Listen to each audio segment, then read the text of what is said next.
Well, hello, General Hospital Daily Recap fans.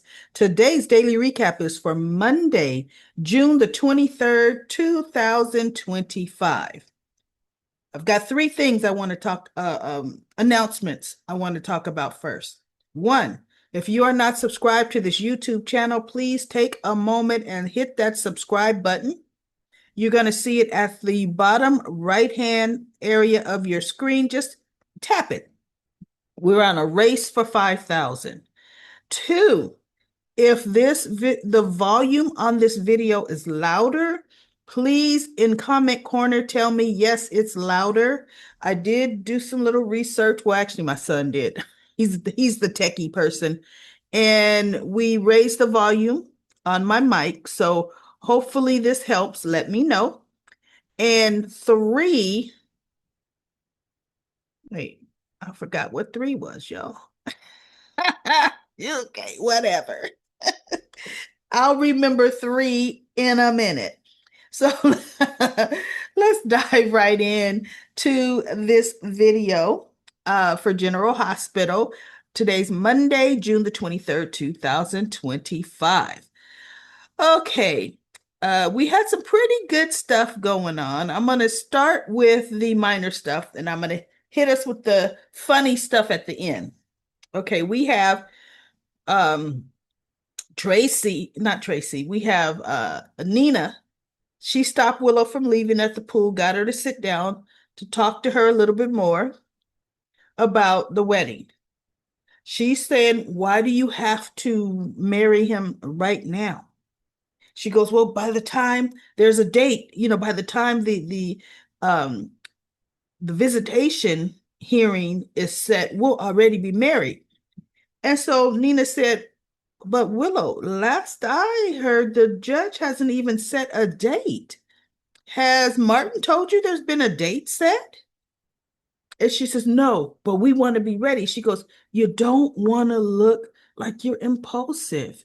Oh, she's telling her all these things that Willow says, we've thought about that. No, we'll show stability.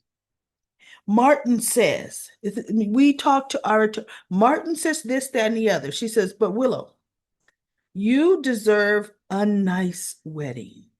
You deserve a wedding that you want. I will help you plan your dream wedding to Drew. Wouldn't that be nice? We could plan it together. You could send out invitations. Who would be on the invite list? Oh, Martin? Mm-hmm. Nina? Mm-hmm. Kai? Yeah. Martin, Nina, Kai. Hmm. I think that's about it. I mean, Elizabeth might come. I don't know if she really would. I don't even know if Isaiah would come. See? So yeah, quick text message, Willow, for your invitations because you don't have enough to get some stuff printed up. So anyway, Willow looks at her and she says, well, I've already told Drew yes, but I'll think about what you've said to me. I've got to go. She gets up and she leaves. We all know how much Willow thinks about what anybody tells her other than Drew. Soon as she walks away from you, she puts that right out of her mind because she's only going to do what Drew suggests they do. And Nina knows that. I'm sorry. How much has she banged her head against the wall? Now, Carly is meeting with Michael, which I don't understand this. The baby's christening is supposed to be this Friday. They're doing a smack dab fast christening. She and Michael, she says, okay, so what do you think? What do you want for the menu? Have you and Sasha talked about this? Does Sasha have a christening gown? He goes, I don't know. And he was half paying attention. She says, because I still have the gown you were christened in. I would love it if Amelia would wear, I mean, not Amelia, Daisy. I'm called Amelia. Daisy. Daisy, I would love it if she would wear it. Will you talk to Sasha? He goes, yeah, I'll talk to Sasha. Now, my thing is this. Michael is not supposed to have an active role in Daisy's life. Why is he and Carly planning the christening? Why is that? Now, a better thing to have done was Carly meets Michael at the Quartermain house, which is where he's staying. Sasha's staying there too. They can all be sitting right there at the kitchen table discussing these things. That made no sense. There is no way Sasha shouldn't be involved in this discussion here that's happening right now, right? The only thing it's showing us in TV land is Michael is truly affected by the mental state Willow is in. He says, I never wanted it to come like, wanted it to be like this. And she says, Michael, even I was affected by Willow's breakdown in court. So I understand. But I mean, are you truly prepared to keep her out of Wiley and Amelia's life, for a long time? He says, I don't want it to be that way. He says, but I cannot have Drew interfering. I cannot have him have contact with Wiley or Amelia. Not after not after what he did to Wiley. So Cardi says, I understand. I understand. But see, here's the deal, everybody. Unless they're building a case, they are investigating. They're getting camera footage from the GH when when Drew and Rick were talking right there in Wiley's view. They may not have audio, but they're going to see them talking right where Wiley was, and they're going to see Drew looking to make sure Wiley's heard what they said. And the camera would also show Wiley completely breaking down. Okay? They need to do their homework. See, what is this? They act like good, just any thinking, good detective skills. Diane should be all over this. Spinelli should be all over this. Because you have to have reasons. And the fact that he's my uncle, that won't cut it. Yes, the kids are supposed to be evaluated. And that's if the psychiatrist asks, the psychologist asks the right questions for Wiley to say what he overheard Drew to say. He's a kid. What is he, 5 or 6? He's not going to go in with his notes saying, I don't like Uncle Drew because. See, he was probably saying Uncle Drew taught him how to hold his breath all the way across the pool.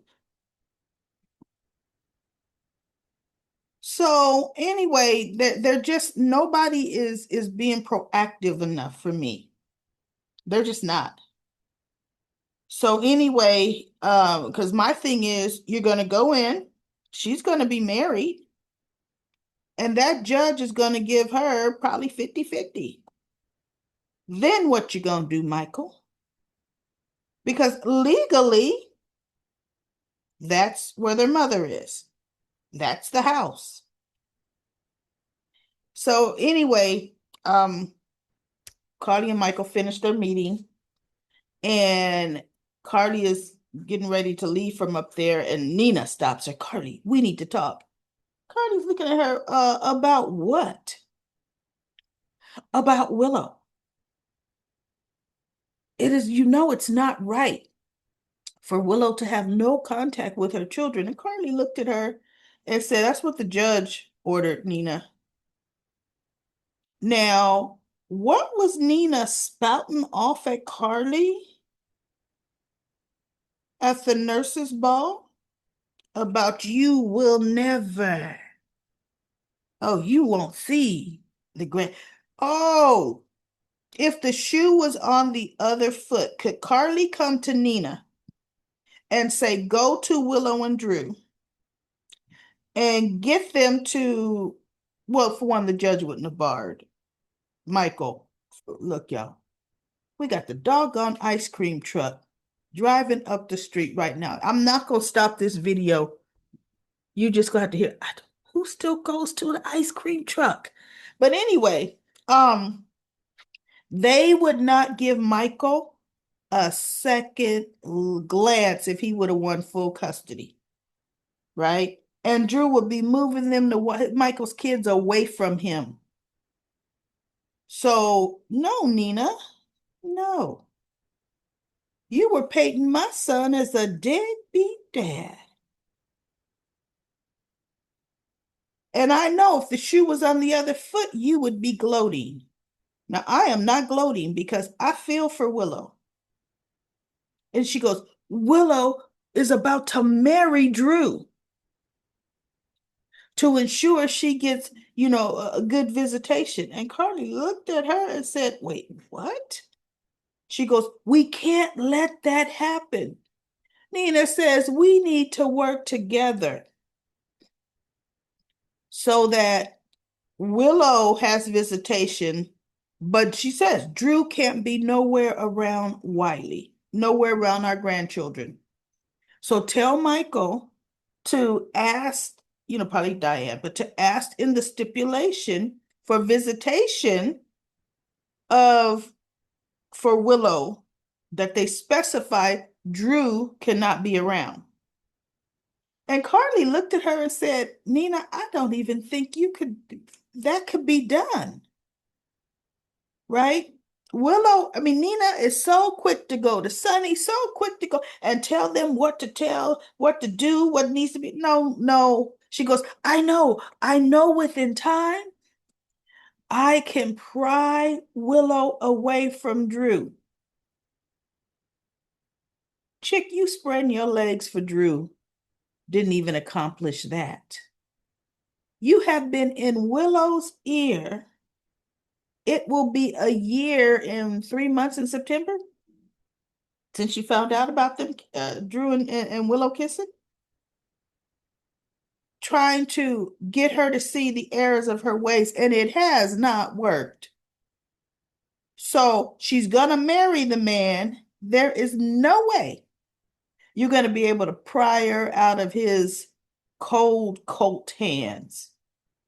And you're going to lose your leverage as her power of attorney. Because if anything happens to Willow, right now, Nina is next to kin, which is another reason that Drew, he wants to be in charge of Willow's power of attorney and everything else. So, Nina, you have no power, and nor would I wait for you to find out anything, because you couldn't even tell your daughter you were sleeping with the man almost a year ago. Couldn't even tell her. You had a year to tell her, and you didn't do it. So, yeah, Nina. Now, we have Portia. She just came off a 16-hour shift. She plops down on the bench in the physician's, room, locker room, washroom, whatever. And Isaiah comes out in his towel. And he looks at her. He goes, ooh. She goes, oh. He goes, I'm sorry. I didn't know anyone was in here. It's a physician's locker room. People come in and out of there all the time, Isaiah. Liz could have been in there, coming in there as you and Portia are talking.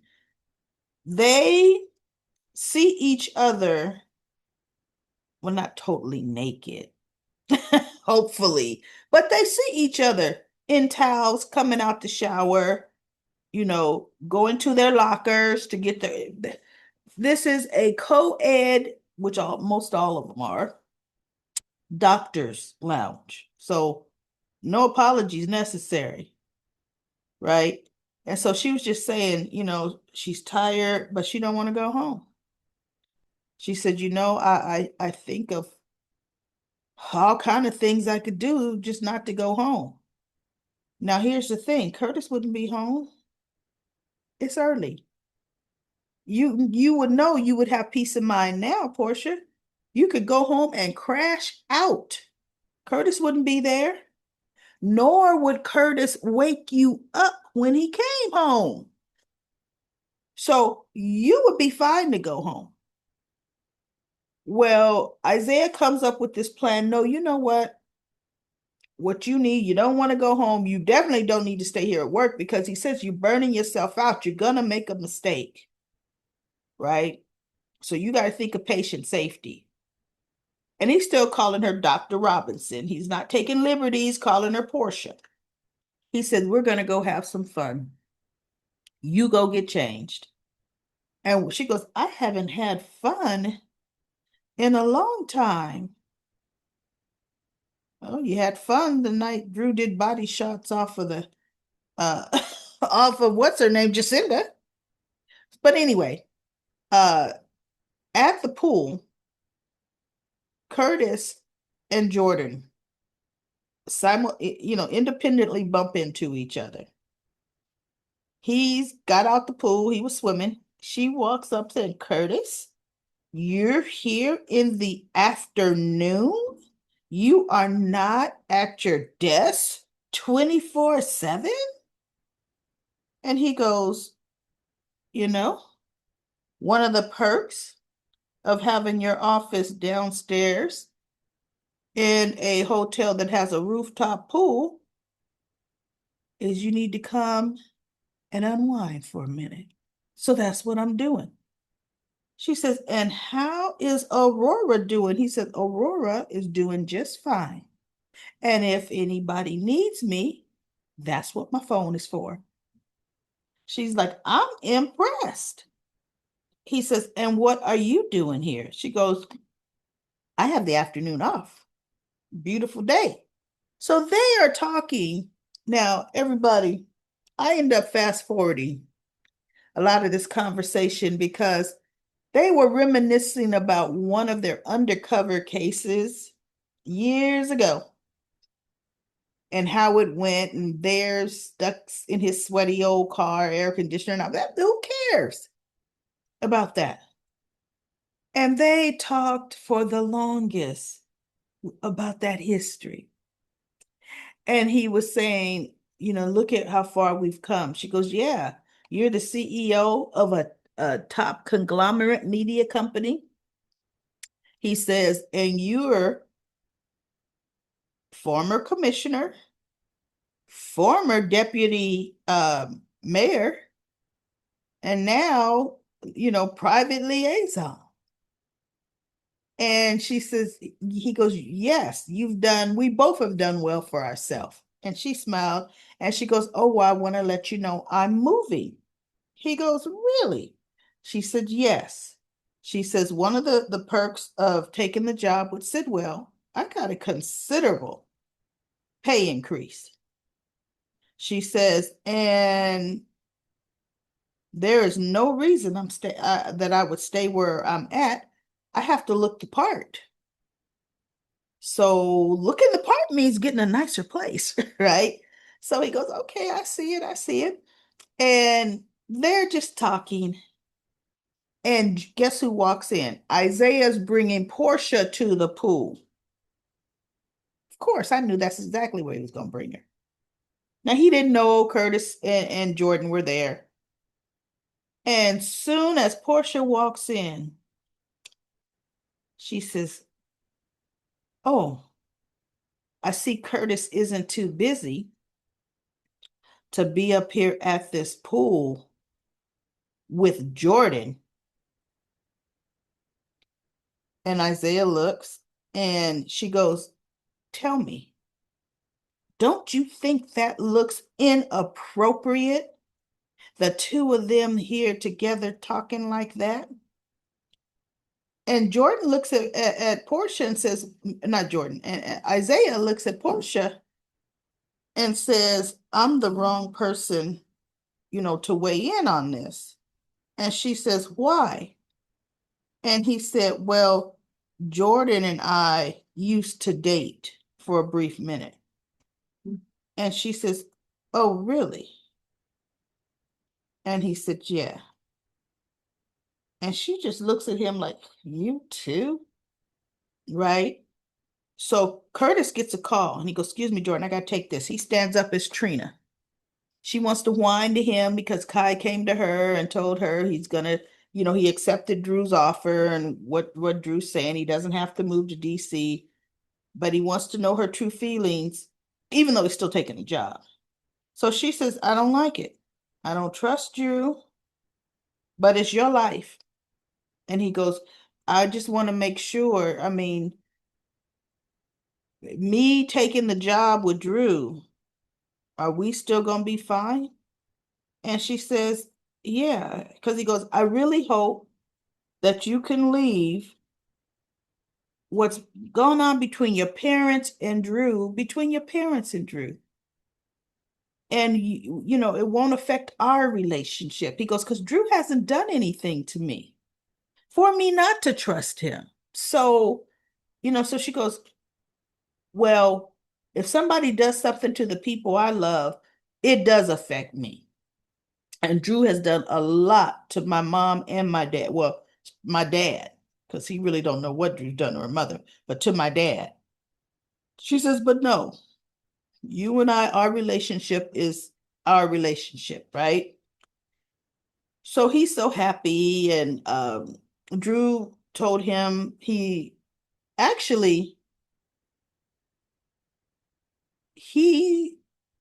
went and officially told Drew he was accepting the offer. He was dressed in his tie and he was, on the job, right? And Drew was so happy. And he says, well, after this big press conference, we'll get together and we're going to talk about getting the ball rolling with you. What strategies we're going to use. And so he was all happy. And Drew was so happy and anticipating because Martin told him Tracy was playing ball. And he goes, what? He goes, yeah, I've already scheduled the press conference. She's going to read the statement that I prepared for her. And Drew says, oh, that's the second best news I've heard all day. And Martin's like, second? He goes, yeah, Willow says she would marry me earlier. And so Martin says, oh, okay, I understand that does come first, right? So anyway, he's just, oh yeah. Tracy talked to BLQ earlier that morning and was telling her that her gut just says not to do it. That I should let this play out in court because for one, I didn't do it. For two, he planted it while he's, took the boat over to this property. Again, everybody, where's the video surveillance? It'll show him. We have no thinking people in Port Charles. Not a one. From the chief police commissioner on down. So Brooklyn says, but look, Granny, you have the priors. It's on, my dog falling all over the place. It's on record that you framed Alexis for the DUI. Then you fled the country when it was found out. She goes, yeah, I know. She goes, so your priors could play a part in it. She goes, well, that's not this, and I didn't do this. So Brooklyn says, what's stopping you from taking this? She says, my pride. She said, Granny, just do it. Get this over with. And she goes, but I would have to give him the Quartermain name back. And so she goes, so what whatever that he's going by. Monica's not going to let him in this house or on these grounds, so he still won't be amongst us. And Tracy's like, yeah, that's true. Now, my question is, now you all know I can't stand Drew. Can't stand him. But to me, Monica nor Tracy have the power to let him use the Quartermain name or not let him use the Quartermain name. Bottom line, a DNA test was done, or was it? I think it was. It was done when they had to prove he wasn't Jason. There was a DNA test done. And yeah, found out, well, for one, Franco was there, and Franco was kind of giving him some of his history because Drew was actually raised for a while with Franco and his mother. But anyway, it's on record that he is Alan Quartermain's son. I'm sorry. Why wouldn't Mr. Congressman Kane get his high-powered, stupid attorney, Martin? I've never liked Martin as an attorney. No, it's my father. I have every right to take my father's last name. He's dead. So it's not like he can object. But I am a legitimate heir. And to me, nobody would be able to stop him. He's not lying that Alan was his father. So that whole thing about got to get permission, that's to me, and I'm not an attorney, but to me, that's null and void. Now, what can happen and would happen is that's Monica's house. Monica can allow or not allow anybody she wants on her property. Now, that's a fact. That's 100% a fact. Okay. So anyway, Tracy says, okay, she's going to do it. So Drew runs into her in the back room before the press conference starts. And oh, he's being as smug as he wants to be. And Tracy's just looking at him. And he goes, see, Tracy, it didn't have to come to this. All you had to do was play ball with me from the beginning, and none of this would be happening. So you do this press conference, you say what's required of you, and we can get back on the right track. And she just looks at him. He walks out, and she's like, maybe, right? So when he's talking about, he does say that, oh yes, that he's a Quartermain, and in the Quartermain family, they they handle situations privately, and that's what they're going to do about the drugging. Tracy knows that she was wrong. And I've already called the PCPD and told them I'm not going to cooperate and press charges against her. And I am urging them to drop the case as well. Now, does the PCPD have to drop the case? Absolutely not. They have the circumstantial evidence. All Drew would be saying is, I'm not pressing charges, but it would not negate the fact that unfortunately the evidence points towards Tracy, but any good attorney would get Tracy off. Any good attorney. But you know how the PC and that ADA could be trying to make a good name. I'm going to get a Quartermain too. Right? So Drew just not testifying doesn't make everything go away for Tracy. So that's a stupid deal. I would not get up there and say I was wrong and my honorable nephew, blah, blah, blah. So she gets up there. She starts to read the statement. She goes, I'm going to read something prepared. She's letting them know I'm reading this, y'all.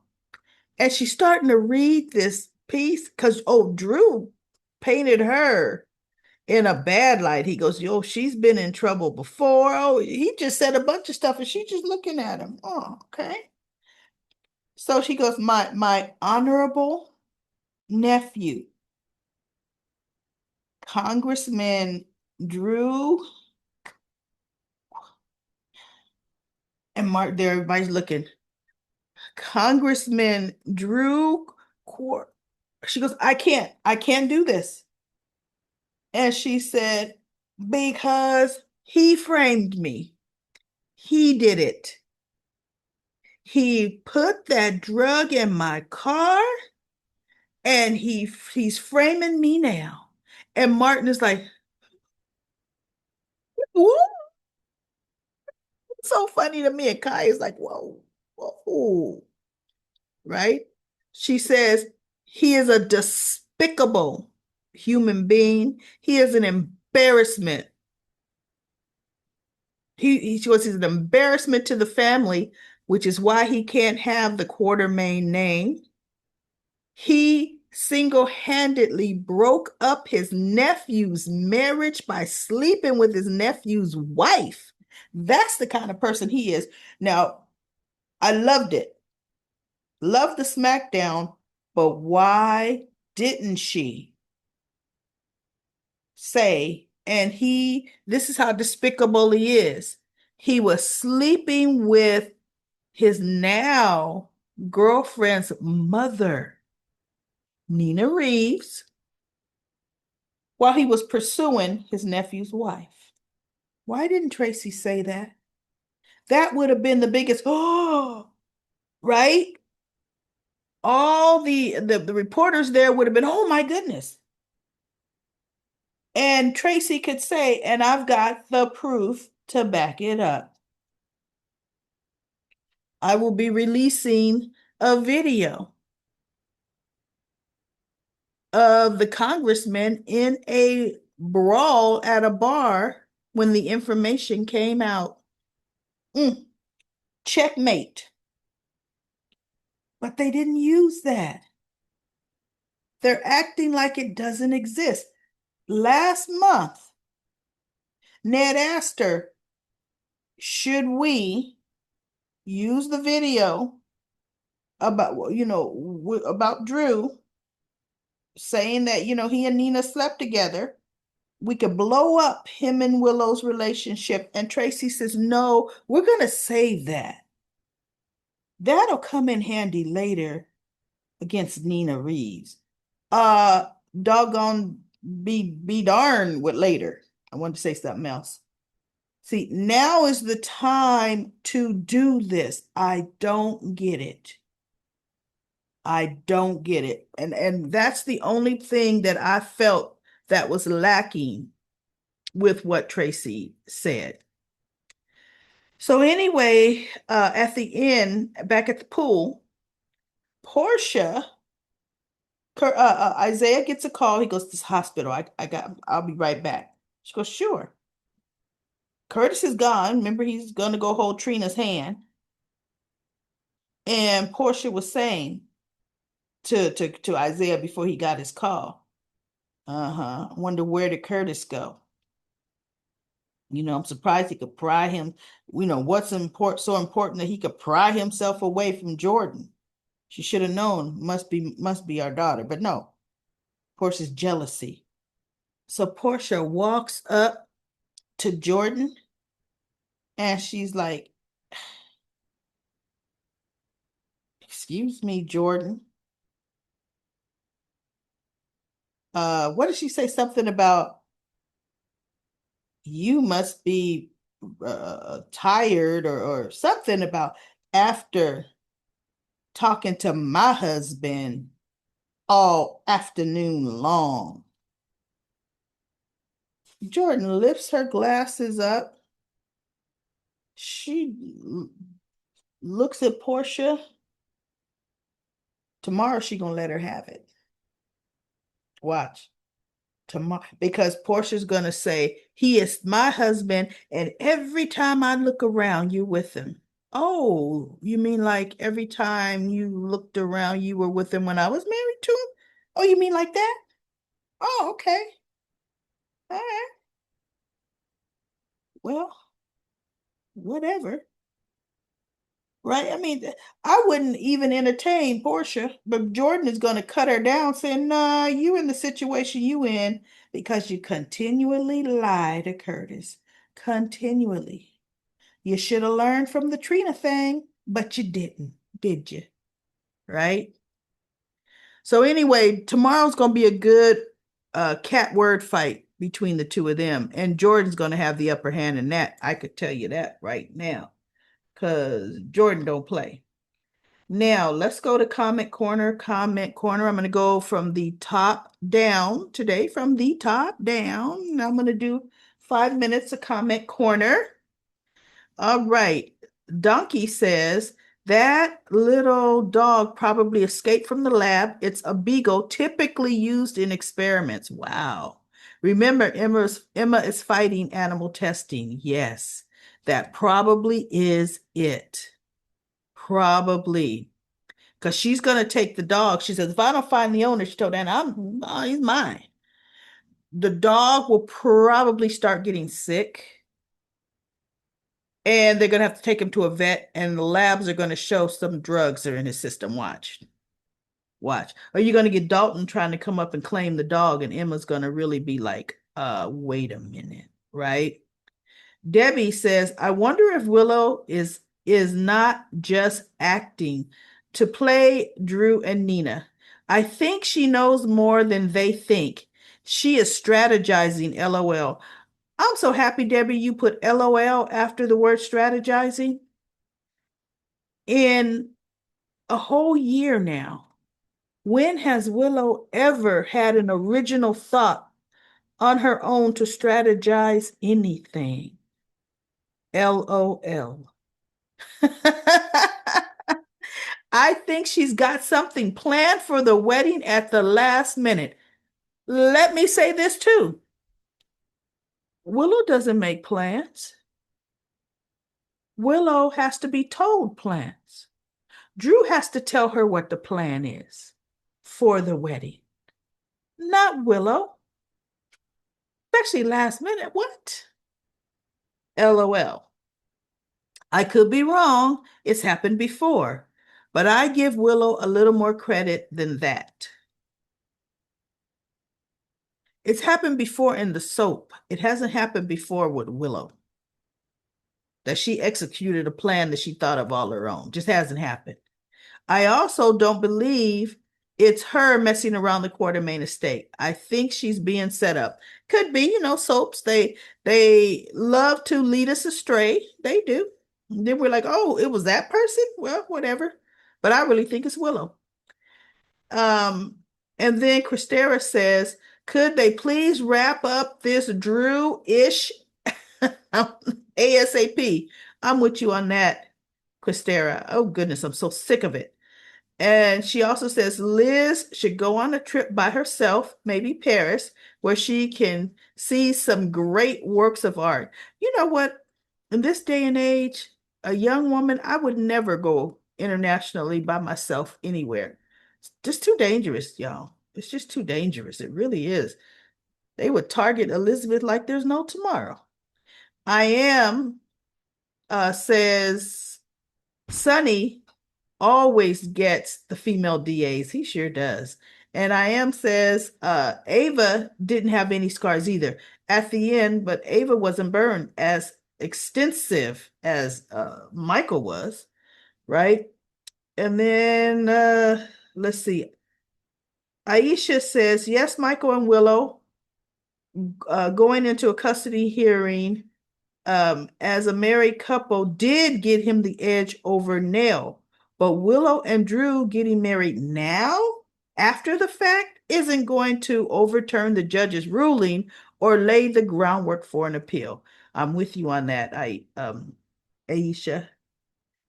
Um, I don't get why Martin continues to let Drew call the shots when Willow is supposed to be his client. When Sonny hired Martin to represent Alexis, I forgot all about that, but he sure did when she was in jail. The lawyer completely cut Sonny out of the process, refusing to give him any updates or accept any input. In fact, he and Alexis were prepared to throw Sunny under the bus. Yeah, they were, to get her off the hook. That's with, wait, with this change, what's with this change and why? Has Martin ever had a one-on-one meeting with Willow? No, he hasn't. Never, right? And then Yvette says, I really think Martin is a corrupt lawyer because both of them are playing Willow. And then Aisha says, I get that this suggestion is solely based on countless hours of watching Law and Order CSI TV and may not be acceptable into the GH universe, but why doesn't Tracy hire her own forensic expert to evaluate the evidence against her? Hello. Why isn't she? Bottom line, on those charges, who is Tracy's attorney? What happened to all these corporate ELQ attorneys at the tip of their hands? What's happening? Right? Um, and then you also said we don't watch Willow find and handle. Wait, we didn't watch Willow find and handle the vow, only to have nothing come of that. Really, because Willow's fingerprints are all over that. Sadly, pigs will fly before Willow connects the dot or comes to any realization. But maybe she left fingerprints or DNA on that vow. She definitely was, because Willow was not wearing gloves at all. So, what was that about? All right, let me scroll down to one other comment because I'm already at 6 minutes, y'all. Okay. Sylvania says, if there's another court date, I think Sidwell will retract the decision because Sonny refused his offer. That's my take on that. I might be wrong. Well, the judge won't retract her decision, but she could give very, very generous visitation rights to Willow. Okay. Very generous. And my last one is LRT Production says, I think Michael has a plan to get Tracy out of the frame job. Ketamine is a horse tranquilizer. What do the Quartermains have in their stables? Oh, yeah, horses. And isn't one of them a feisty handful? Yeah. What is it called? Hades or whatever. One of them's feisty. In fact, isn't Tracy's horse feisty? Wouldn't it be a drug stables might have on hand? Yes, they would, to calm horses, especially an injured one or an anxious one. So I think she will admit to having the ketamines for legal reasons. And then say Drew is on a vendetta of revenge. Maybe say it's because she knows about him and Nina. I mean, there's so much that could go with that. Yeah, he's on a vendetta. Look at what he tried to do to the family crypt. So he would try to do anything to get me. There's so much that can be done that I don't understand what's happening with the writing. I mean, yeah, we're going into sweeps next week. So we're getting ready to ramp it up. But for now, there's just too many holes that are just slipping through the cracks. All right, everybody, I'll be back tomorrow with another daily recap of General Hospital.